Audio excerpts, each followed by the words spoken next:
പോണ് ദാ പോണ വീടിന്റെ ഉള്ളിലേക്ക്. ദൈവമേ, ആ വീടിന്റെ ഉള്ളിൽ പോയല്ലോ. ഇതാരത്? ഇവന്താ ഇവിടെ ചെയ്യണത്? ദൈവം, കഞ്ഞി വെള്ളത്തിന്ന് ചോറൊക്കെ എടുത്ത് കഴിക്കാണല്ലോ. മറ്റാൾക്കൊന്നും വേണ്ടേ? മറ്റാൾക്കും കൊടുക്കണോ? ആരവിടെ ടാങ്കിന്റെ മുകളില്? ഞാനുണ്ട് ടാങ്കിന്റെ മുകളിലേക്ക്.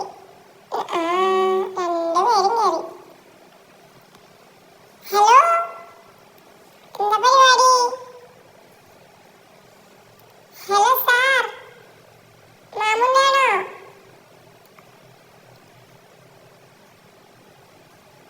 കുട്ടീടെ അടുത്ത് വന്നിട്ടില്ല.